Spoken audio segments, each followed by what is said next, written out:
right, welcome to TYT's coverage of the second Republican presidential debate of 2024, brought to you in the year 2023. If you're not familiar with American politics, we started our elections about 7 years before they get going. Gavin Newsom's already running for 2028.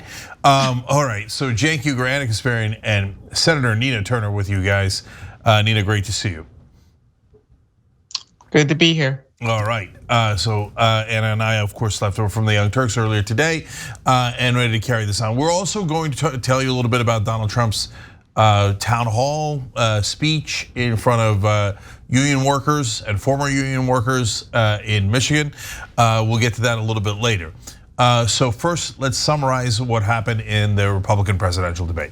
So tonight, 7 Republicans got together and debated. Donald Trump was not among them. I've got a surprising winner for you from my perspective. And then, of course, more importantly, we're gonna talk about who won and who lost based on what I think and what we think is the Republican perspective, because that's who they need to convince tonight. And that they do a good job of taking on Donald Trump, etc. So number one, first conclusion is way too much bickering. They talked over each other so many times, and who does that help? It helps Donald Trump, because it looks like children squabbling at the kids' table while Donald Trump's not even there with his 40, 50-point lead, etc. That lead was mentioned several times by the moderators, especially at the end. And so I don't think that they put a lot of damage on Trump this time around. That's my sense of it. Although there were some significant attacks against Trump, not only by Christie, which we're a little bit more used to these days, but also by Ron DeSantis. My surprising winner, in a sense, I don't think the Republicans think this or anyone else thinks this, was Doug Burgum. What? I know, we'll talk about it in a minute, we'll all discuss it. But I thought every time he spoke, he was very conservative, very clear, had practical things to say, and explained exactly what they did in North Dakota, and sounded like more like a grown-up than any of the other ones did. Okay, now by keeping it real, of course the voters aren't gonna say Doug Burgum, they barely know Doug Burgum, and he ran a state with about 3 people in it. So in terms of what Republicans thought of the debate, I'm sure they're not gonna love the bickering either, even though they like to fight. Although, without Donald Trump, the debate did seem at times very normal and hence very boring. So that's another reason why Donald Trump in a lot of ways won this debate. But among the people that were there, Ron DeSantis, I thought, was surprisingly strong, clear, and in command. Yeah, he smiles in an awkward way. We don't like him. That's not the point. The point is, how did they do within the context of the debate? And so I had already written in my notes that I thought Republicans would come out and say that DeSantis won the debate and that they would have liked his performance. And it was strong throughout. And then at the end, though, he really sealed it off. They asked this awkward question, who would you vote off the island in this debate? And as Christie and some others were thinking about it and beginning to write down an answer, Ron DeSantis stepped in and said, we will not be doing that. It's disrespectful to everybody on the stage. And he took command of the situation. And he put on a pretty decent case for why he did better in Florida electorally than Republicans have done nationally, which is actually should be the heart of his campaign. So overall, they had the usual fighting, and I can get to losers in a minute too, but I thought DeSantis won the debate. What do you guys think? I think that this was one of the most boring debates I've experienced in a very long time. It was, you're right about the bickering, but more importantly for me, it wasn't just boring because of the bickering and the talking over each other and not being able to understand at certain moments of this debate what anyone was talking about. It was the fact that there was no real response to the specific questions asked of them. They just decided to go back to their regular talking points, no imagination, no real solutions for anything whatsoever. It was just the same talking points regurgitated over and over and over again. They would just ignore the questions asked of them again and again. It was so boring. That's a Sarah Palin strategy. And I'm gonna get to in a second who they were actually debating throughout the night as well. But Nina, what'd you think? I mean, they did ignore the questions. Absolutely, they did. I do like how one of the moderators really took control of the situation later in the debate to try to get some command of it. I think each and every one of those candidates did what they needed to do for the people that they were trying to talk to their constituencies. No one made any real mistakes, with the exception of, and I'm not gonna jump into that, I'm gonna say that for a little later, which is Senator Tim Scott, which I'm sure you all are not surprised that I wanna go for his throat. Anytime you have anybody saying, but especially a black man from the South, to say that the Great Society was more troubling than people being enslaved, you got a problem on your hand. It was an absolute disgrace, but we'll continue to break all of that down. Yep, and so the one other entity that was loomed very large in the debate, and it seemed like oftentimes they were running against this entity, was China. I mean, they would not stop bashing China. China is apparently responsible for everything that has gone wrong in America. If you don't know anything else about American politics or foreign policy, you would have thought we're this close to going to World War III against China. So do we have issues with China? Definitely, right? But is it to the degree that I saw up there tonight? The only other country that got anywhere near the hate was Mexico. So apparently, by the way, if you didn't know this, we're going to invade Mexico. According to Ron DeSantis, Nikki Haley, talking about should we use special forces, drones, should we send the military across the border? This is the talk of lunatics. Insane. So totally, utterly insane. And so look, the only person who had kind of slightly different ideas because they were just so extreme was Vivek Ramaswamy. And he keeps talking about firing 3/4 of the people who work for the government. That's just, it's absurd. It's childish, it's ridiculous. And he's doing it to try to be Trumpian and get attention by saying outlandish, ridiculous things. He also advocated for, doing away with the idea that anyone born in America is automatically a citizen. He advocated for deporting the children of undocumented immigrants who are born here on US soil, which I find absolutely disgusting and deplorable. But to be quite frank, it appeared that he got quite a bit of agreement on the debate stage when he espoused those views. But he was the first to espouse them on that debate stage, and it's honestly another example of Ramaswamy trying to posture as Trump 2.0. I don't think that's gonna work out so well for him. In fact, I think that compared to the first Republican primary debate, Ramaswamy really struggled this time, and I think it's because some of the weaker debaters in the first debate seem to improve in the second time around. That includes Tim Scott. I think that his performance, even though I disagreed with everything he said, his performance at least had improved, and the same goes for Ron DeSantis. The other thing that really stood out to me was Ramaswamy was the punching bag. I mean, Nikki Haley just couldn't get enough, just one jab after another, and that's where a lot of the bickering took place. Yeah, so my 4 losers, so I don't agree with you on Tim Scott. I think Tim Scott tried to overcompensate for the last debate. The last debate he disappeared, barely talked. So he tried to interrupt in almost every question, and it was over the top, it was absurd. And so then he got frustrated that they weren't calling on him enough, but you were interrupting every question. And at one point in the debate, he said, do I look invisible to you guys, to the moderators? Right, look, to be fair to me though, Cenk, he was invisible in the first debate and wasn't as invisible in the second debate. That is an improvement. Yeah, I suppose it's better to be loud, obnoxious, and interrupting everyone than not have people know you. But look, I think the 4 losers of tonight were Tim Scott, Vivek Ramaswamy. Everybody loves to beat up on him. He had one good moment where he talked about how he's not perfect, but he's trying to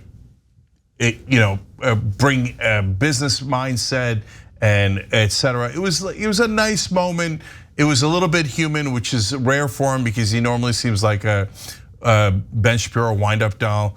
And I thought Christie didn't do much today, and Mike Pence is just disappearing.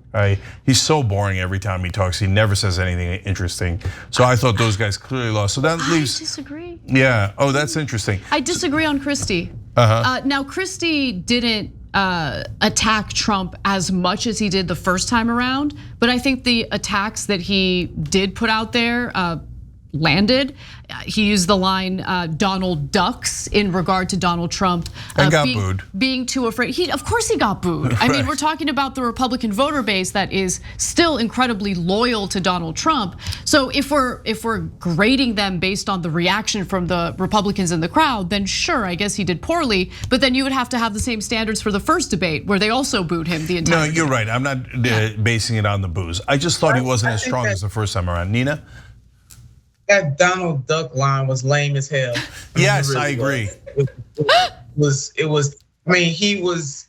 The canned stuff. They just cannot resist, and I get it. As somebody that was trained for debates, and your team gives you something to say, if the right moment happens, you got to read whether or not the moment actually happens and whether or not it makes sense to say it. And it wasn't as robust. I mean, Vice President Pence is who he is. It is better certainly to watch paint dry, or listening to him is like watching paint dry, even when he tries to inject some excitement. I think the most excitement he was able to bring to it was him talking about he sleeps with a teacher.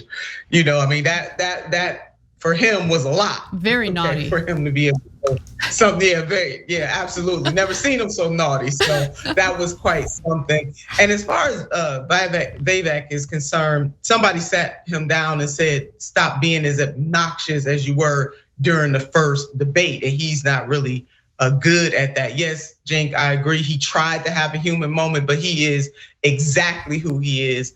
And they called him out for it. He started that fight with folks last time, but now all of a sudden this time, while they all jumping on him and ready for him, he's saying, oh no, this is not fair. We need to be civil. Let's talk about policy. No, dude, that ain't what you said in the first debate. You said all of us up here, and I'm paraphrasing them, but basically, are bought and sold. But now all of a sudden you want to be genteel and civil. It ain't gonna work this time. So I was really thrilled. It was delicious to see them go after Ramaswamy. So last couple of things on the summary. I agree. I actually think that Vivek should have just stuck with bought and sold, and he should have come with receipts. He should have talked about all their campaign donations. That would have been a much better strategy to stick out from the crowd and be more populist, and that's the thing that resonates with all voters. But he went away from that, and I don't think that was necessarily the right strategy. I agree with Nina that Mike Pence normally watching paint dry, but there was that moment where he's like, I've been sleeping with a teacher for 38 years. That was surprising. Whoa, don't talk about mother like that. Oh wow, you're acknowledging that you engage in intercourse, wow. Yeah, and so. Hey, you heard it here first. Yeah, but they're so bad at politics overall. I mean, all their lines also, as Nina said, so canned and rehearsed. When Mike Pence tried to do that, Joe Biden shouldn't have gone to the picket line. He should have gone to the unemployment line. You're like, all right, Lego man, just bring it down. Okay, I got it. You rehearsed it and you wanted to say it, but bring it down. All right. So last thing is Nikki Haley.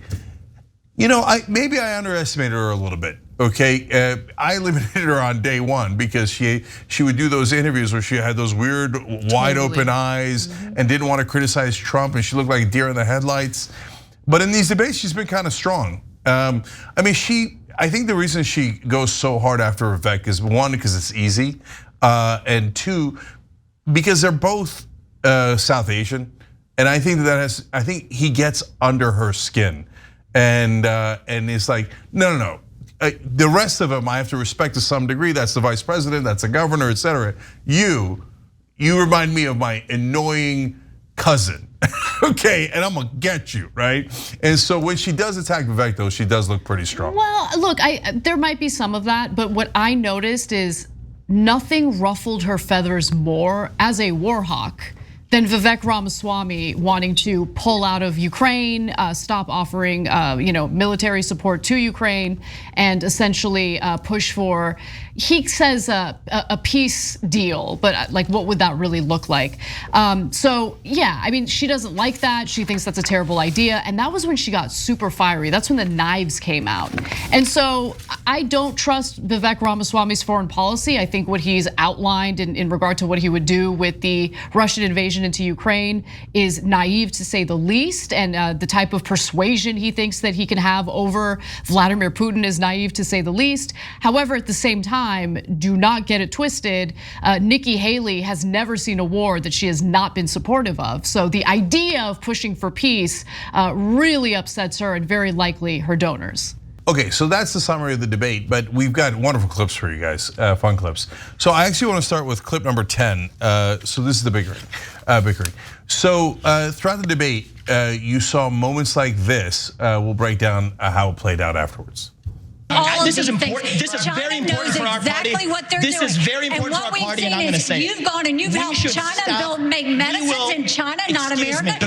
Following Reagan's 11th Commandment in his honor, and the answer is that is what actually makes our country strong. Sir, we will have to cut your mic, and I don't want to do that. Damn. So that's just a small snippet. Throughout the night, they would all talk at the same time. It was absurd. And they couldn't, in the first segment, they couldn't get it under control at all. And then eventually they had to do what you saw there, threaten to cut the mic, cut them off much more aggressively because they would not stop talking over one another. And it made them all look a little sillier. Look, I've shouted over people all the time because Republicans used to go on cable news, talk over Democrats, and the Democrats would just sit there and take it. So I get it, but you got to pick your spots. You can't do it every single time. And the more that they bickered like that and no one could even hear them, I just kept seeing Trump's poll numbers go up because he's not part of the kids' table where they're all fighting in a way that's not productive. So that was my sense of it. What did you guys think? It's not. Yeah, I agree. I totally agree with that, Cenk. I do. I love the clip that we showed how Governor Christie was looking at Vivek and Governor Haley saying, "Just let him go." You know, he almost was rubbing his hands together over it. But yeah, they did that throughout the night. Definitely, Donald Trump was the winner of that slugfest for sure. The anxiousness, and I guess, for people who've never participated in a debate, never had to go head to head in that way, you might not quite understand the instinct to jump in like that time and time again. But Cenk, your advice is exactly on point. You have to choose the spot. You can't do it every single time. You got to be wise in how you do it. Even you got to resist the urge, and it's so hard. Take it from me, it's very hard. Look, Nina and I have been in political debates. All three of us have been in very large debates, watched by a lot of people. And sure, you have to be aggressive, but you have to know the bounds of reason. You have to sense the crowd, right? Are they in favor of you being strong, or are they bothered by how much you're interrupting? And can anyone have a moment of levity? I remember when I was running for Congress and we had this debate, and I'm very aggressive against this one particular candidate. Her name is Christie, and I keep saying something, proving her record, always with receipts, right? And at the end, they ask a question about Republicans, and I say, now this is the problem with Christie, who is a Democrat. And then I go, I'm just kidding, and the whole place laughs, right? Because I've set it up that I'm an aggressive guy, but you don't have to be aggressive every time. And when you do it to the point where people can't hear you, it's just totally counterproductive. Yeah, I agree with you, and it's super counterproductive if you're trying to get a clear message across. I found it exhausting, I found it annoying to watch, and it's easy for the audience to check out as they're talking over each other because you literally can't understand what anyone is saying. You can't hear any arguments being made. Yeah, and so, there was one good line out of it, and that's clip 9. I want to show you that before we leave this topic. Honestly, every time I hear you, I feel a little bit dumber for what you say. That was directed to Vivek Ramaswamy. Nikki Haley hates Ramaswamy. Yes. Okay, let's be clear about that. So at least that was a good line. But other than that, I don't know what the good lines were because I couldn't hear any of them. Okay, that was the line of the night for me. Yeah, for sure. Christie wanted the line to be the line of the night to be Donald Ducks. But it really was. I feel dumber every time I hear it. I kind of liked it. You like the Donald Duck? No, don't judge me. I am who I am. No, but by the way, look, I'm not one to judge dad jokes, okay? So, and don't think that I didn't think of how do I get Donald Duck in for the last 7 years, but I couldn't find a good way, and it turns out I was right. There is no good way to get it in. To be fair, I do agree it's cheesy, but what I liked about what he said in the lead up to using the Donald Duck line was that he mocked Donald Trump for being scared, right, to be on that debate stage. Now, I don't think Trump is actually scared to be on that debate stage. I think Trump is sending out the message that he thinks he's above it and he doesn't even need to be there. And honestly, considering the fact that he has only expanded his lead over DeSantis following the first primary debate, I think that his calculation is accurate. But nonetheless, one thing that we know is that Republican voters, particularly conservative men, really like strong men politicians. And if you want to find an effective way to essentially dismantle a politician like Trump, you don't do it by talking about how terrible he is or how scared you are of him.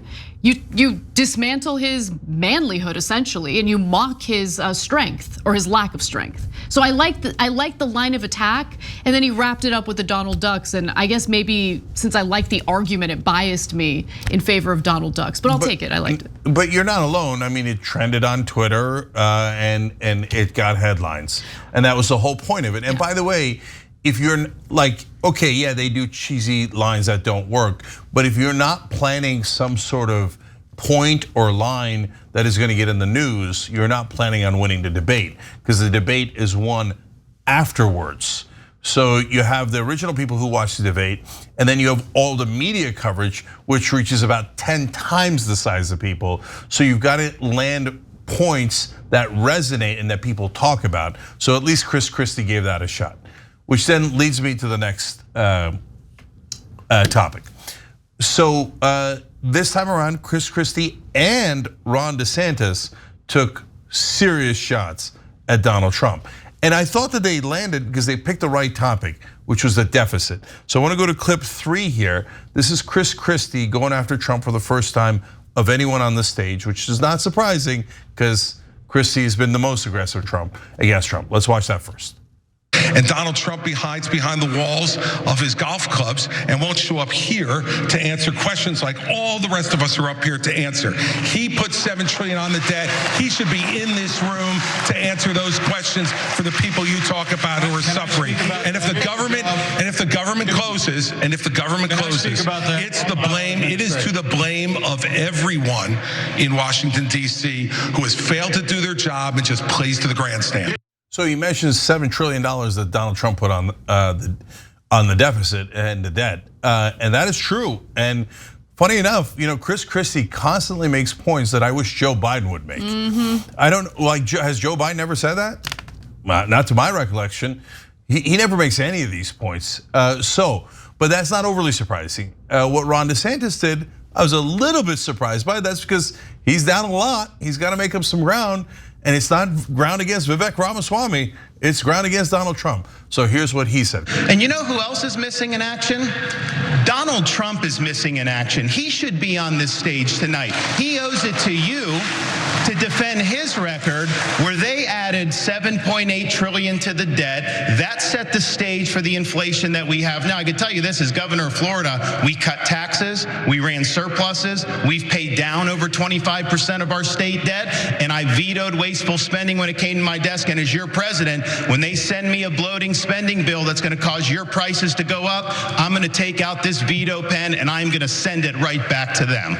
No, he had an awkward smile at the end there that kind of blew the whole thing up because everybody's talking about the smile, where they told him don't do the awkward smile, so he went like this, and then. Oh my God, I know. Okay, but having said that, hey, that's an attack against Donald Trump. He finally gathered up the courage to do it. It was a pretty good one. I think that hitting him on the deficit makes sense, and then comparing that to his record in Florida, well played. Nina, what'd you think? Well, Trump is gonna come. They better get ready for the bombs that are about to be thrown by Trump. They talking all that big talk now, but Trump is gonna come after them, and they know it. But yeah, he did do it. I thought at the beginning of the debate, DeSantis was kind of invisible, but yeah, he definitely spiced it up a lot more than the first debate, and I was surprised at how he came at Trump. Certainly Christie is the fuel for that fire, taking the lead from him, but they got him dead to center. And there's nothing, well, Trump will find a way to say that all of that's a lie, but they definitely, it was nice to see them run against the elephant that was not in the room tonight. Yeah, I agree. I mean, DeSantis has to show that he's not afraid of Donald Trump. I think this was the first time he attacked Trump by name and at least appeared that he was a little less scared of Trump.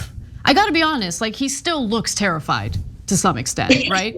And I think that's working against him. I think the awkward facial expressions are really the manifestation of his fear of Donald Trump. Yes, he's socially awkward, that's definitely true. But I also think that he's, to your point, Nina, anticipating the bombs that will be thrown after the debate by the very person he's attacking. Yeah, on that front, Christie is still the best of them on that because he's the only one who doesn't look afraid every time he attacks Trump. Yeah. Others seem to be like bracing for impact. They're like, and Donald Trump should be on this debate stage, right? Whereas Christie's like, what the hell is he, huh? Okay. That's that New Jersey in them, Cenk. Hey, don't I know it? When New Jersey and New York go head to head, baby, that's a fight. See, them other folks ain't ready for that. Yeah. That's what that's about. Me and Christie in a debate, Jersey on Jersey crime, that would be interesting. Okay, for another day. All right, and I want you to pick the next clip, but before we get to that, I'm just gonna read a couple of comments from members because I'm amused by it. These are YouTube members first. Sean Hatchie wrote in, next debate should be styled after Squid Games. Answer the question, or they seem like they were going in that direction. Spectrophic writes, blah, blah, blah. I can only take so much of this idiocy on parade. Bod Rollin wrote in, Vivek with the tallest hair. Yes, what is up with that? And I am Sock said, how big will Vivek's hair be by the next debate? Thank you. I was honestly a little depressed that no one had been noticing or mentioning that, but our audience always comes through. Thank you. Okay, nice job. Actually, you know what? This is actually a good time for a break. Let's take a quick break. We've got the Trump town hall to cover for you guys, and we still have a number of clips for you, and I want to let Nina get back to kicking Tim Scott's ass. So we got all that to do when we come back. All right, back on TYT's coverage of the second Republican presidential debate. By the way, we're also going to get the Trump speech in a second as well. Cenk Uygur, Anna Kasparian, Senator Nina Turner, and of course all of our members. And we're going to start with a member comment, and then Anna's going to go to a clip. Textan said, comparing Cenk and Nina to those clowns is like the Olympic soccer team versus St. Mary's School for the Blind. Well, I appreciate that, although Anna might be the better debater among us all, but all three of us, God bless. But what would be awesome, and the reason I read that comment is imagine instead of just Republicans and just Democrats, the three of us versus three Republicans. Now that would be a debate, okay? That would be amazing, amazing. All right, now that we had that fun little fantasy, Anna, take it away. All right. So during the second Republican primary debate, it became abundantly clear that Vivek Ramaswamy focus grouped some of his performance from the first primary debate. And the second time around, he implemented some of the feedback that he had received because it was clear that he was trying to appear more human, trying to appear more self-deprecating as a result, as opposed to being this super, attacky, unfriendly member of that debate stage. And so this moment really stood out to me. And then later in the debate, he basically reversed everything that he says in what you're about to watch. But before we get to that, here is Vivek Ramaswamy attempting to seem more human. What do you see? You see a young man who's in a bit of a hurry, maybe a little ambitious, bit of a know-it-all, it seems at times. I'm here to tell you, no, I don't know it all. I will listen. I will have the best people, the best and brightest in this country, whatever age they are, advising me. We will be probably many of the people on this stage included. That's how I built my companies. I want to be challenged. I want people who disagree with me. That's what makes America great, because we're not a perfect nation. We're founded on the pursuit of perfection. That is what makes America great. So that was, again, him trying to seem human, someone who's open-minded, willing to listen, invites constructive feedback. Cenk, what are your thoughts? Was it convincing to you? So I thought he actually delivered it pretty well. But as I saw it, I was thinking, okay, so they got together with his consultants, whoever they are, or campaign manager, And they thought, okay, we looked at the polling, and last time you did pretty well actually in the polling according to Republican voters. But their number one complaint was that you're obnoxious and a know-it-all. So let's address it in this debate. Say, I hear you, brothers and sisters, and that's what he did there. And he was even a little bit less robot-y as he said it, and I was like, okay, all right. It's a nice effort, right? So like we said, he's gonna ruin it in a second, but I'm gonna, we got the serious analysis. We did read from our members earlier about they're wondering if his hair is gonna fit into the screen by the third debate. But someone else also wrote in, I guess I know it, is a YouTube member and wrote in, Vivek, Marjorie Taylor Greene wants her forehead back. So there's also the goofy things like that. We like to have fun, but overall, that was his best moment. That was one of the best moments of the debate, if you ask me, because they all look like such robots delivering their talking points. And for a second there, even if it was rehearsed, he looked tiny bit human. And it's really damning of all of our debates that we have to notice the human parts of the debate. The rehearsed human parts. Yes, the rehearsed human parts. I was annoyed as hell by it. I wasn't buying it one bit. And as Anna's about to show us another clip, he went back true to form. It was annoying as hell for me. And maybe I feel the same way that Haley feels about him.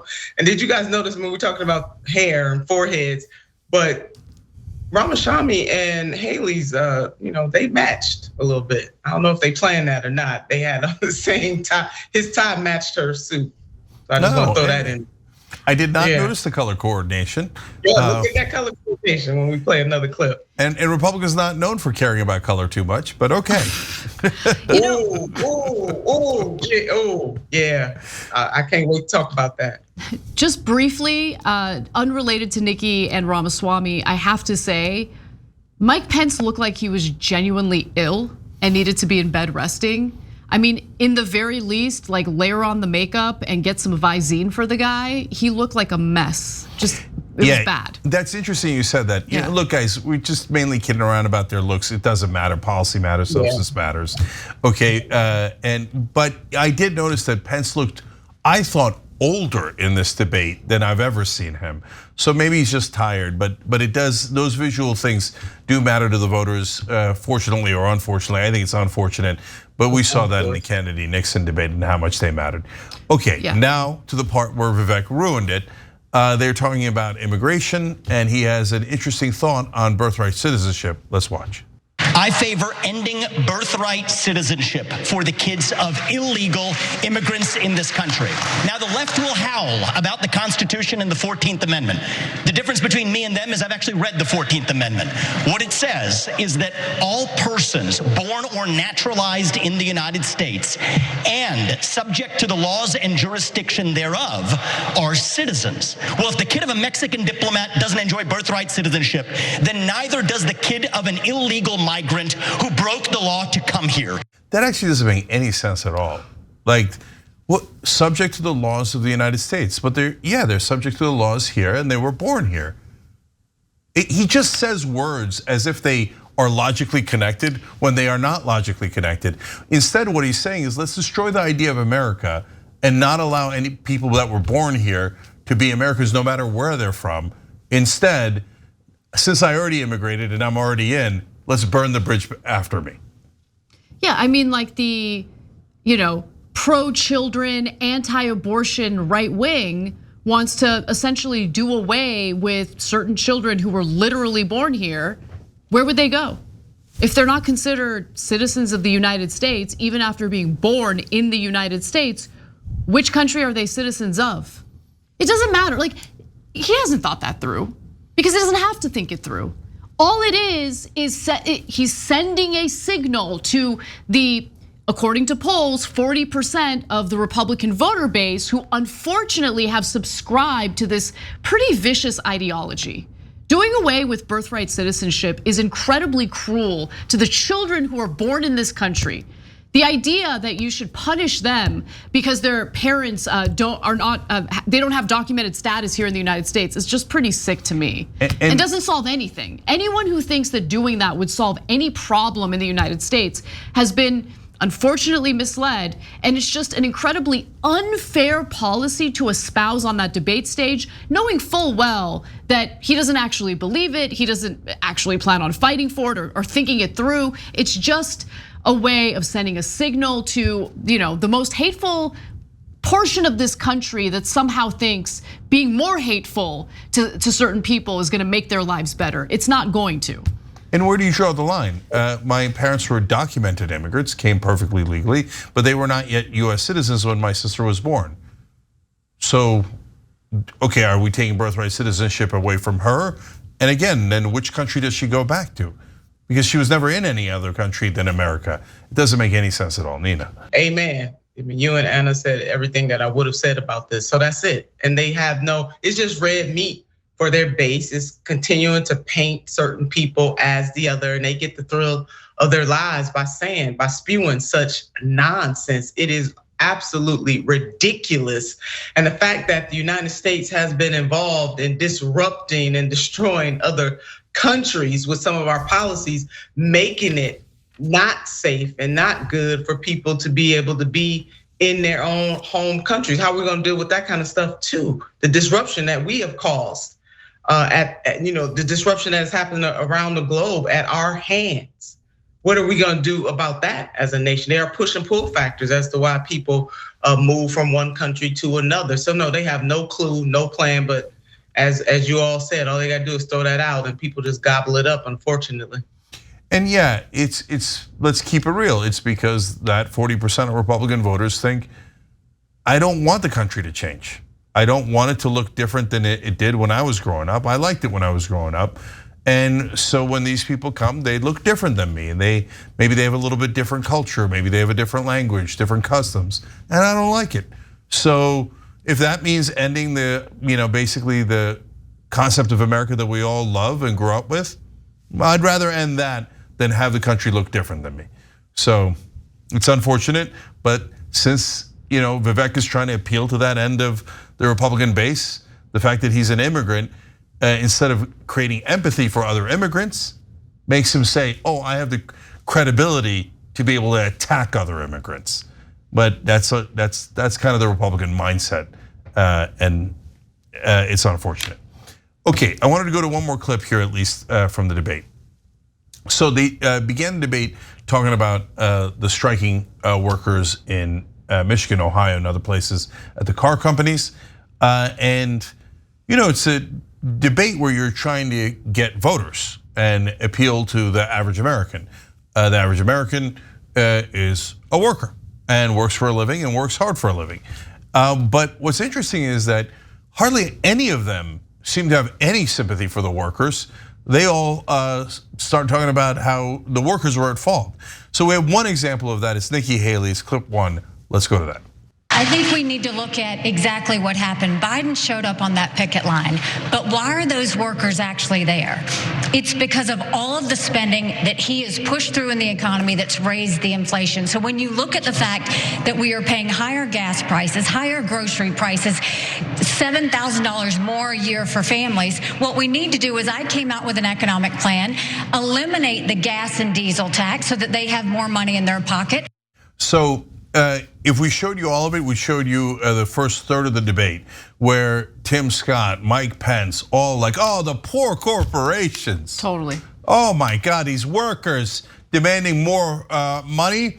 I mean, how will they have any money left over for the CEOs? They didn't say that last part, but they might as well have. And it's interesting because the Republicans these days are pretending to be populist. They're doing a bad job. Yeah, but I think that these guys all missed the memo. I think Ramaswamy might have mentioned the workers once in a positive light, but just about everyone else. And then he, of course, pivoted to, but don't get us wrong, corporations rule the world and should, yes. No, let me dispel the notion that Vivek Ramaswamy uttered anything that was supportive of the workers. He specifically said that part of the problem is that the government is paying people to stay home. And he kept saying that we need to encourage people to work in an economy where we literally have an incredibly low unemployment rate, so low that thankfully, for the first time in a long time, due to the tight labor market, workers have some leverage. and they're using that leverage. That's why you're seeing some labor militancy. But going back to Nikki Haley, remember, Nikki Haley is the one who with a straight face went on national television and bragged about being a proud union buster. That is who Nikki Haley is. Nikki Haley can't be bothered to address the fact that the CEOs for the major big three car companies are raking in tens of millions of dollars in CEO pay. Okay, one of them bringing in almost $30 million, $29 million to be exact, in a single year. We're talking about workers in the car industry who literally engaged in all sorts of pay concessions during the economic collapse in an effort to save these car companies. They did what they needed to do, they sacrificed, they worked their asses off. And now that it's time to negotiate a new contract, the very executives who rake in the dough, who spend all this money on corporate stock buybacks and dividends for their shareholders, can't be bothered to pay their workers their fair share. That's who Nikki Haley is, someone who loves that system, who provides cover for that system, and she's not the only one on that debate stage who has that kind of ideology. Every single one of them does. And if they ever try to fool anyone with their faux economic populist rhetoric, remember what they actually are and what they actually like to brag about. They're union busters, they don't care about workers, they make it clear if you really listen. And I'm certainly old enough to remember 2008 when we bailed out, we being the taxpayers bailed out the auto industry. And I did not hear the same righteous indignation that people like Haley and others on that stage have about people, paying their fair share and standing up. And I want our viewers to remember that, the workers lost about $3.7 trillion worth of earnings during the pandemic. Meanwhile, the world's billionaires, and this is written about, the world's billionaires gained about that same amount of money. There is an imbalance here that has nothing to do with the workers, that is vitally connected to an economic system that is unsustainable and that is unfair, that works for the owner-donor class and does not work for the everyday American in this country, whether they are unionized or not. And furthermore, we know that unions drive up the wages of everybody else, and the American people are on the side, but I guess the Republicans on that stage didn't get that memo. The American people, the majority of the American people are on the side of these union workers, and the UAW has definitely taken this whole thing to another level, aided by other houses of labor that have been fighting this fight for a very, right before them. So the summer of solidarity will be the fall of solidarity, will be the winter of solidarity, will be the spring of solidarity. We'll be back at the summer of solidarity. And we do have a such thing called the working poor in the United States of America, which those fools can't seem to wrap their minds around. It is immoral what they're talking about doing, continuing to do on the backs of the working class people from all backgrounds. Because usually when we talk about working class, for that particular audience, only one group probably comes to mind, but I'm talking about working class people from all backgrounds deserve better. And those people on that stage, they are not it. Damn right, and to Nina's point, Gallup put out a poll showing that a whopping 75% of Americans stand behind the striking UAW workers. So everyone on that debate stage trashing them, completely disconnected from reality. Yeah, and you might be wondering, why is Vivek Ramaswamy talking about driving people back to work? Tim Scott's talking about we're gonna create 10 million new jobs, etc. But like getting people back to work when we have record low unemployment. Why are they still going with those talking points? It's not because they care about getting Americans back to work. They're already at work.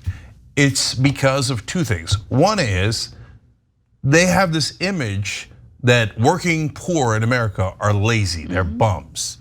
And so they perpetuate that image. They trigger that image by saying, we gotta get these guys back to work. But they're already at work. But it doesn't matter. It doesn't matter what you do if you're poor or middle class in America. For the Republicans, you're no good. You didn't win in their meritocracy. The rich always have merit and you have no merit at all. It's disgusting. And the second point is actually made by one of our members. And I love doing the show with the members, tyt.com/join or hit the join button below the video on YouTube. America needs a reboot wrote in. Why do Republicans always say we need to send Americans back to work?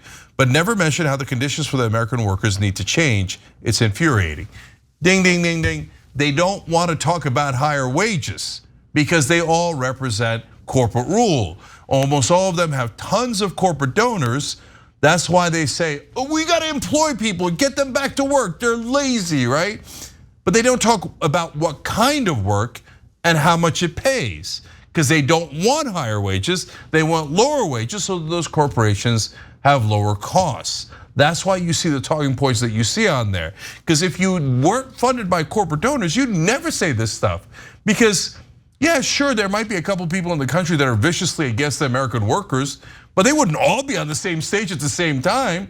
No, in order to get this kind of, irrational politics where you're not even appealing to the voters, you need to be funded by corporations. That's why they say things that are against you guys, even when they're trying to win your votes.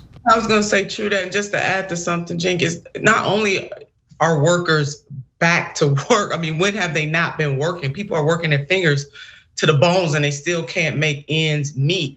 Yes, unemployment is down, but let's look at the types of jobs and how many jobs one person has to work in order to make ends meet. So the quality of life is less because we find more and more the American worker, hence the strikes for better working conditions, wages, and benefits. So many workers in this country have to work multiple jobs. There was a time where that extra job truly was an extra job. But now the extra job is the main job, along with the other 2 or 3 jobs you may have just to try to make ends meet. Okay, so we're gonna get to Donald Trump's speech in a second, but I don't wanna leave the debate without Nina hitting Tim Scott on something important that he said. So Nina, take it away. I'm telling you, I could have showed up on that stage if I could have got there quick enough. It's all the way in California, I'm in Ohio. I mean, when I tell you, I was levitating off the floor to have this man say that Great Society programs, it was harder to survive Great Society programs, which brought Medicare, Medicaid, the Older Americans Act, et cetera, to the table in this country. Harder to survive that than it was enslavement. I mean, the man is total insanity. And he is the only black man on that stage, so he had to go in and just overdo this thing to say that because he made it, he's an example of how every single black person in this country can and should have made it, and that America is not a racist nation. The hell if it isn't. It was founded on racism and bigotry, and the remnants of that fact are still in play in the 21st century. How I wished most black people lived in the world that Tim Scott is claiming to live in. And I guess for that audience, that plays, and he thinks he's gonna get some brownie points for just throwing not only just black people under the bus, but historically, he is absolutely wrong, shilling for these folks. Enslavement, slavery was one of the most cruelest things that this country has ever done. Chattel slavery. That's it. And no amount of whitewashing it is gonna change it. I mean, hell, he might as well go ahead and lock arm in arm with DeSantis. DeSantis was asked a direct question. Let me not let him off the hook either. And instead of him being man enough to apologize, he doubled down on it and just talked about all of the wonderful things that he's doing towards education in the great state of Florida, which are not wonderful. Continue to push that rhetoric about critical race theory and doing away with diversity and inclusion. That man is a liar and the truth is not in him either. But Tim Scott, time and time again, keeps shilling for these folks. He's not gonna be president of the United States of America. And no matter how often he denies the viciousness and the vileness and how dehumanizing enslavement was, but for our ancestors, is not gonna get him to the White House. And I wish he would just stop it. It was one of the most embarrassing things that happened on the stage. But he too was true to form. Yeah, it's it's almost weird. It's so over the top how extreme Republicans are. So for example, if you were to make a nuanced argument against Great Society, you would say, well, look, it brought us Medicare, Medicaid, those are incredibly popular programs. Medicare polls at around 80%. So obviously it had some upsides. And obviously nothing is worse than slavery, et cetera, et cetera. But I'm a little worried that the programs that we started there created a disincentive to go in the right direction. And then you have a rational conversation, right? But nobody ever has a rational conversation in politics. That wasn't rational at all. Instead, you take the Great Society, which had some downsides and enormous upsides, and you say it's worse than slavery. Crazy. And the white guy can't say that, but Tim Scott can say that. They think Tim Scott can say that. But I got news for you. It doesn't come off any better coming out of a black person's mouth, right? And it's embarrassing, it's humiliating, it's putting on a show so that those folks will like you. But Tim, they're never gonna like you enough. Just he's playing into a stereotype also about black people as well. He's reinforcing that stereotype every time he opens his mouth to say that if I can make it because I work hard, so other black people should make it and work hard too, and not addressing or lifting up the systemic failures in this country that are race-laced, and that the African American community or those who are descendants of enslaved people have a particular pain that they feel continuously to this day. And even when we want to go all the way back to slavery, you can look at Jim Crow, you can look at sharecropping, we can look, you want to go to 2008, 2008, when black folks lost half of their wealth because of what happened in the housing market. If you look at health outcomes today, things that black people do not control, it is a systemic failing that is based on anti-blackness. And he's an absolute fool. Absolute fool. Yeah, and by the way, there's so many other ways that you can address it. First of all, why is it only in the context of black Americans? There's so many more single white mothers now, right, than there were back when the Great Society started in the 1960s, et cetera. I don't think that it necessarily has anything to do with the Great Society, but making it seem like it's only black people that don't have dads around it just feeds into a needless racist stereotype. And at times it feels like Tim Scott is on the stage to feed into those stereotypes, and that's his role in this play, and that's kind of a sick role to have. And so it's sad that the Republican voters want to hear that, and that's deeply problematic. And guys, look, you can say all the things that are true about America and then hope for a better place and then talk about a better place. So for example, African American families unfortunately have 1/8 the net assets and wealth of the average white family in America. And why is that? That's a legacy of slavery and Jim Crow, redlining, et cetera. Those things affect your wealth throughout the different generations. It's harder and harder to pass on any wealth because at different generations, that wealth was stolen from African Americans in this country. Now, if you just leave it at that leaves people depressed. But you could talk about, as Nina and I did in a town hall that we did in Cleveland when she was running for office.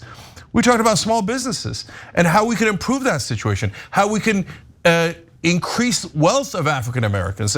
And what does that do? That talks about showing initiative, working hard, et cetera. But we assume that instead of saying they're not doing it, we talk about how they are doing it and how they can do it more. And how we can't just leave it alone and say, oh, it's just racism. And I don't want people to get the feeling that there's nothing they could do about it. No, it's racism that put us in that situation, but we don't have to accept that. We can climb our way out of it, and we can help each other climb our way out of it. Now that's a productive way of framing it instead of there's something wrong with the culture, it was Great Society was a bigger problem than slavery, and black dads aren't around and it's black people's fault.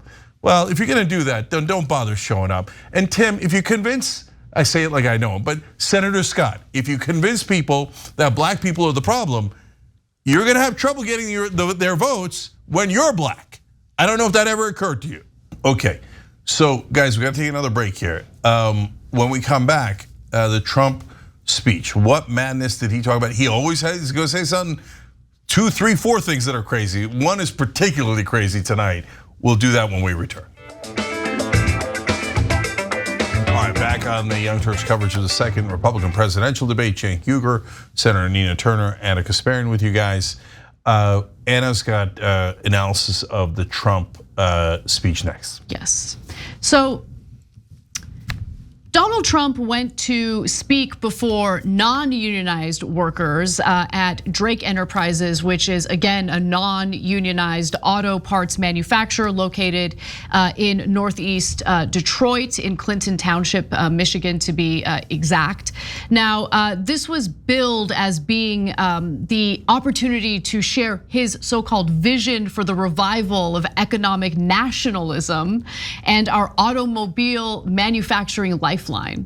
And what was interesting about this is, this came after Biden went to Michigan specifically to address UAW strikers at the picket line. And Donald Trump was super salty about that because he felt that Biden was trying to copy what he was doing. But make no mistake, Shawn Fain, the head of UAW, basically made it clear that he's inviting Biden to come stand beside and fight alongside the workers, and Biden took him up on that offer, whereas Trump was invited by a corporation, a company, Drake Enterprises, to speak before their workers who are not part of a union.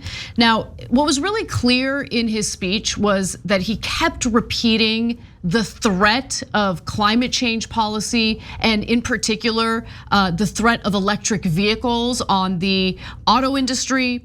And he also went after windmills, his absolute favorite line of attack when it comes to any clean energy related policy. So let's take a quick look at some of that speech, and then I'll fill you in on more. I don't get one thing. I don't get why Ford and GM, why these car makers aren't fighting to make cars that are going to sell, to make cars that are going to be able to go on long distances. They immediately give up. I see it with the oil companies too. They're promoting windmills, which don't work, by the way, but they don't work. They want windmills all over the place. It's like they're told what to do, and that's what they go against their industry. They're either stupid or they're gutless. What was interesting is he also had a moment, it was honestly a typical Trump moment, where he talked about the threat of electric boats sinking. So let's take a look at that. Or anything else. They said, what happens if the boat has an accident, starts sinking? Do you get electrocuted if the boat sinks? The guy said, I've never thought of that actually, but I think I gave him an idea actually. Now, can you imagine the boat goes down and you're sitting on top of a battery? I don't feel good about that, right?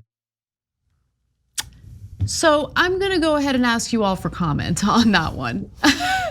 Sometimes, look, this is Trump's upside and downside, right? The downside is he doesn't make any kind of sense. Like, what are you talking about? Nobody even has any idea what you're talking about. The other day he started talking about how windmills are gonna kill whales, and they're like whale serial killers. Now he's sitting on top of batteries of a boat, and so. But the upside is top insult comic in the country, as Anna says all the time, and he's entertaining. Even though he doesn't make sense, people are like, well, okay, I can't wait to see what stupid thing he's gonna say next. They're literally laughing. Yeah. I think they're laughing at him. I don't know.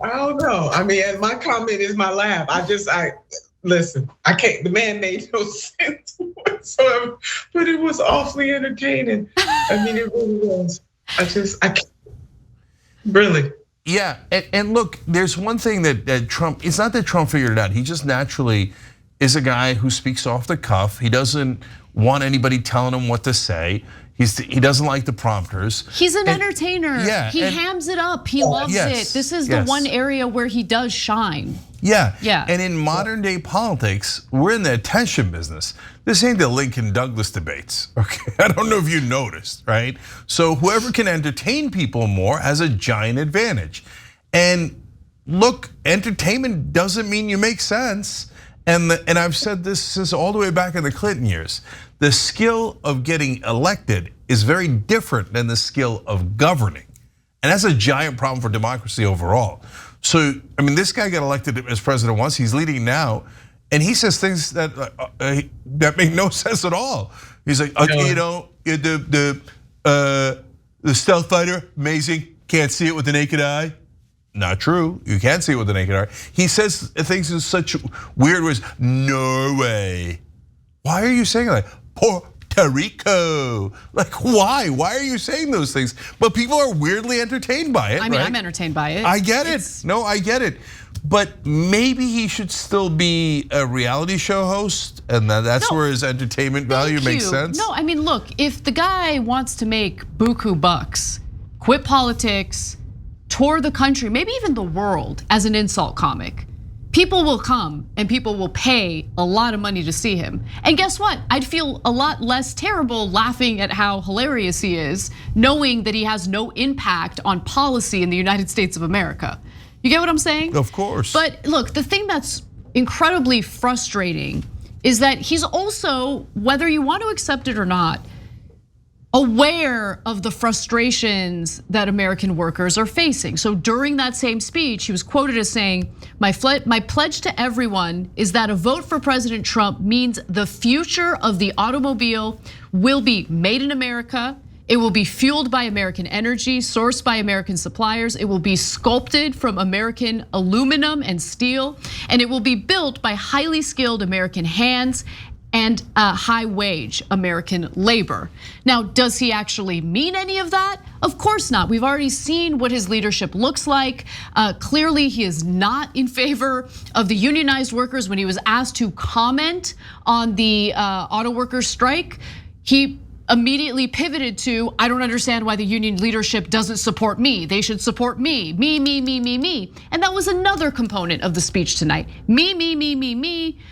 In fact, he decided to use this as an opportunity to cry about his 4 separate indictments. Here's a little taste of that. I never heard of the word indictment. Now I get indicted like every 3 days. He spoke badly about the election. He must be indicted. He said something bad about Joe Biden. Joe Biden is the most corrupt president and most incompetent president we've ever had. The fact the crowd's going wild over the Joe Biden statement, not a good sign for Biden. But nonetheless, he also used the speech as an opportunity to, just A/B test some of the nicknames he wants to use against his political opponents. But he's surrounded with radical left Marxists and crazy people, fascists, bad people. Marxists and fascists. Interesting, okay. It doesn't have to make sense. Look, this is a mixed bag because on the one hand, let's be honest, it doesn't speak that well of Republican voters that they see a guy that makes no sense over and over again, and they're like, yeah, I'm good with it. I mean, I laughed, I had a good time, so I'm voting for that guy. But it doesn't speak well for Democrats that Joe Biden doesn't know how to appeal to the average American and excite them. So we've talked about this 100 times, everybody in media has, about how Trump's base is unbreakable. That's why he's still got like a 40-point lead in these Republican primaries, which is amazing, despite the fact that he actually did all those crimes, right? And they still don't mind because he knows how to energize them. So when he says American this and American that and American workers and we're gonna get you higher wages, yeah, it's true. Like this, I don't blame the Republican voters for. Voters get blamed too much for, hey, you should know all the policies and you should know what they're lying about and what they're not. It's not their job, okay? It's the job of the 2 different parties and candidates to fight for their positions and to tell people what the reality is, It's right? the job of the journalist to inform the public. You can't have a well-functioning democracy if you have corporate media that's been gobbled up by massive corporate conglomerates and basically end up doing nothing more than serving the very corporations that have bought them out. That is a huge problem. That is why, look, I don't blame the electorate, I don't.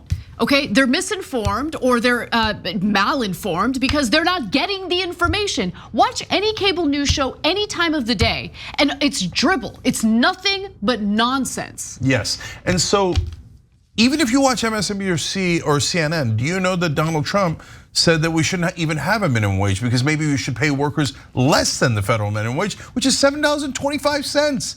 So he's never fought for higher wages for the American worker, but he says it. And he says it super strongly. Whereas Biden is still sitting on a couch somewhere in a basement. We haven't heard of him. That's true. So guys, it's a giant political advantage for the Republicans in that sense. You have to be honest about it. Donald Trump pushed forward the biggest corporate tax cut in history. He's proposing one that's even bigger now. So it's just endless. His policy is endlessly helping the rich, the wealthy, and giant businesses. But the American people don't know that because the Democrats never make their case. Okay, and finally on this, I mean, back to the point of him being funny and the Republicans not caring that he doesn't actually know what he's talking about. He's like, look, man, before this, I never heard of an indictment. Really? Before you got indicted, you'd never heard of an indictment? I mean, stop telling on yourself. Right? Like, that's a ridiculous thing to say. He once said that he invented the word fake. But they're good with it. They're good with it. I mean, really, it's the dumbing down of America. But Trump lies confidently, and it is the confidence that sells. I mean, that's really what this comes down to. He's a faux populist. You know, he's saying he's for the workers, all that he's gonna do. When he had the power, he didn't do any of that. I mean, he defended right to work. The NLRB, he stacked that with attorneys and others that were against having that organization or that agency stand up for workers. So everything that he's saying that he's going to do, he had the authority to do and did not do it. But he's boldly lying with all the confidence that Donald Trump can muster. And he does it in a way that gets people excited and they forget the man is absolutely lying to you. But he's doing it in a way that's entertaining. So that's all we care about. But I'm telling you, it's the confidence. Totally. That's what it is. Totally. And just I love that you brought up the people he appointed in his NLRB, because whatever you feel about Biden today, you have to acknowledge that he appointed the right people to the NLRB, and also he appointed the right individual to lead the Federal Trade Commission, Lena Khan. She is excellent, okay? A real fighter, someone who actually believes in antitrust, wants to break up monopolies, and so I give him a lot of credit for that. But just going back to Trump, to reinforce the point that you're making, Nina, I want to share a quick anecdote. So if you guys can remember, several years ago, there was a Google employee by the name of James Damore. He got fired by Google because he put out some sort of memo as the company was trying to figure out, okay, how do we increase female representation within Google, especially when it comes to coder jobs and things like that. And so he puts out this memo, and in that memo, he leans into some stereotypes about women and how, look, these are the kinds of jobs that aren't necessarily appealing to women because of certain personality traits, whatever it is. Now, long story short, he gets fired. And the Republican Party rallies around him. Oh, this is a perfect example of big tech going after free speech. He should be protected, he should be protected. Now, if he was represented by a union, he would have union representation to essentially fight for him and help preserve his job, but they don't have that.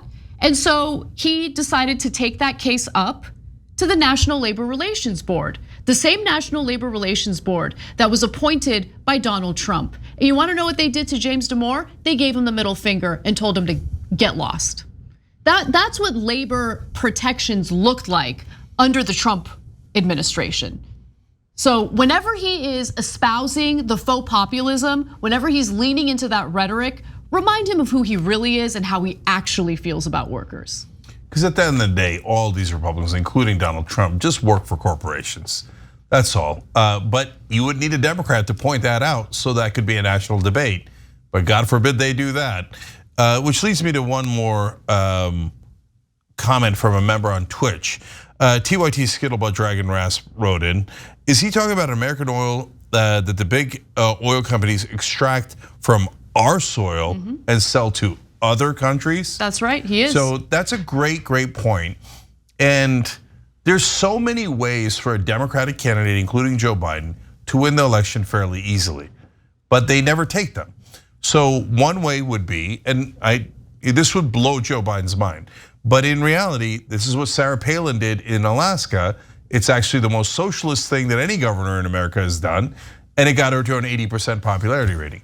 If Joe Biden said, hey, you know what, I'm tired of all these giant companies taking American oil from American soil and not giving any of the money to Americans. From now on, when they take money from our soil, I'm proud, even if he said, I'm proud to be #1 in energy, etc., they're gonna have to share it with us, and you're all getting a check. He wins, super easy, despite all the health issues, all the other issues, etc. There are so many things that Democrats could do to win fairly easily. They just won't do them because they're also hooked on the corporate donor money.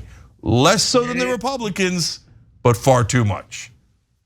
There it is. I mean, you really were reading my mind. I was gonna say it's hard for the corporatists to fight the corporatists, because those are the two major wings of both parties, the corporatist wing, and you got both of them trying to fight each other and out corporate one another. So it's hard to talk about the other side when you're getting money from the same corporate donor base. Yep. Anna, you got more on the town hall?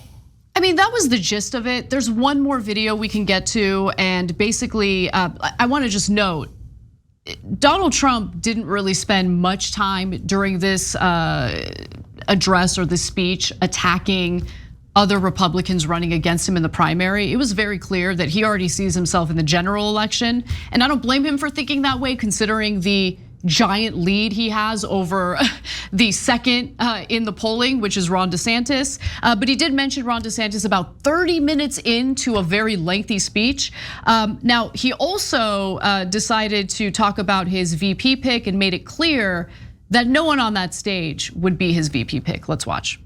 All over television, this speech. You know, we're competing with the job candidates. They're all running for a job.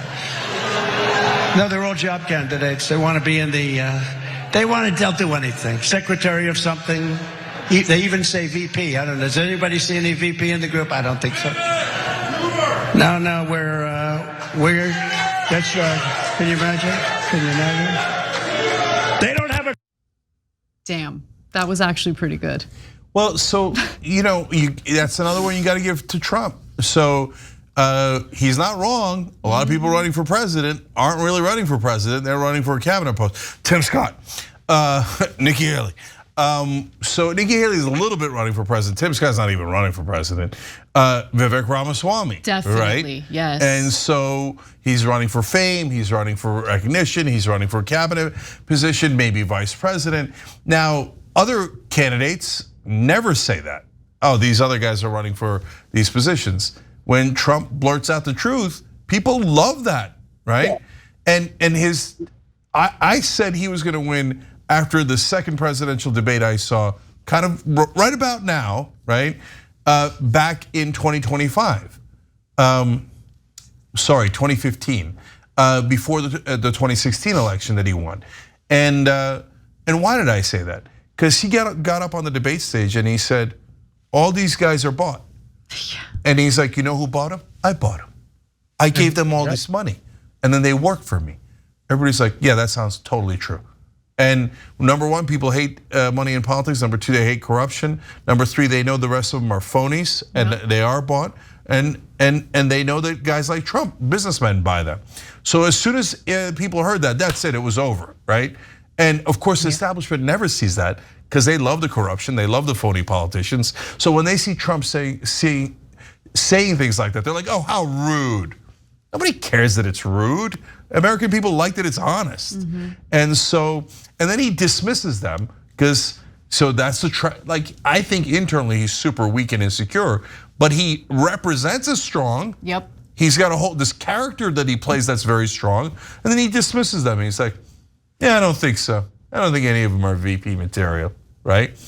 Even Vivek, who's just, his whole point of running is to kiss Donald Trump's ass. He's like, Donald, but I kiss both the left and the right cheek. And he goes, no.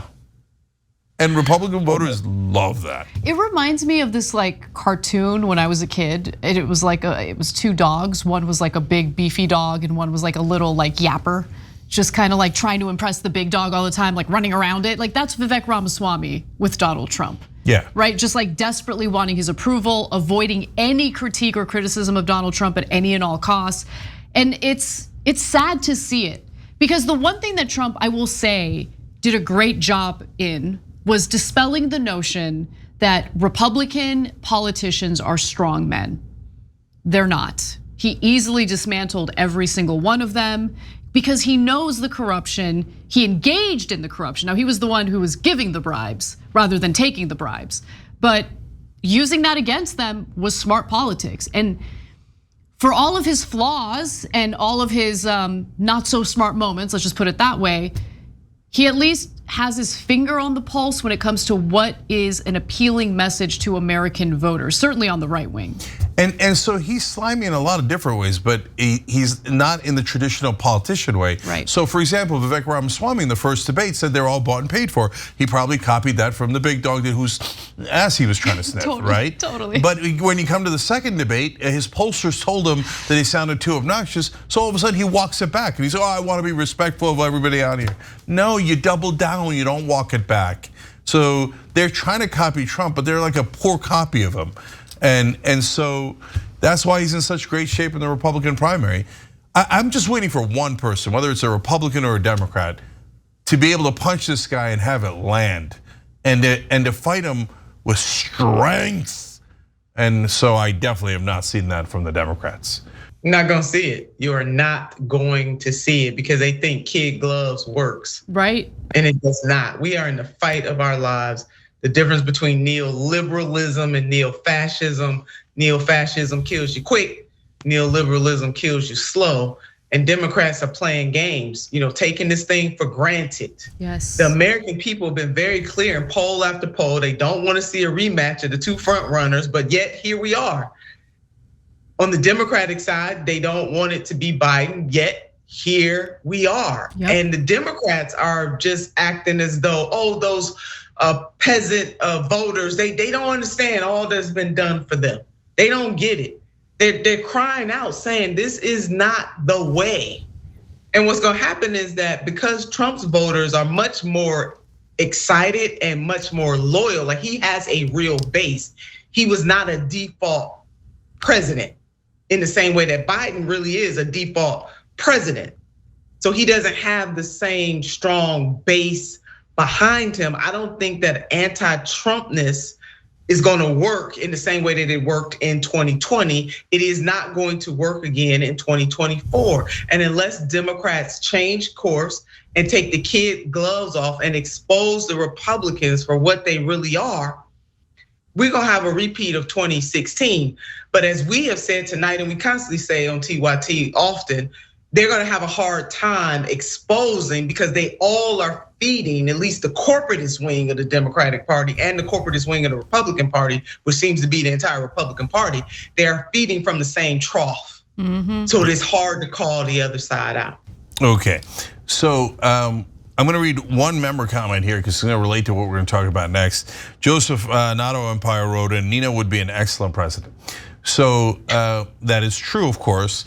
And what we're gonna talk about in the members only section is what reaction I got when I mentioned the name Nina Turner to establishment figures in New York City. I did it about half a dozen times. I got the same reaction every time. I'm gonna tell you in the bonus episode what it was. And Nina, I'm curious to see what your reaction is going to be to that. And so it is gonna be a very interesting conversation. Talk a little bit more about tonight's shenanigans, as the kids say. The kids do not say that. Also in the bonus episode, tyt.com/join to become a member and become part of the TYT community and help us do reporting and specials like this. And if you're a member, you can always get the specials whenever you want, or you can hit the join button below the video on YouTube. We appreciate you, and members, we'll see you in a minute.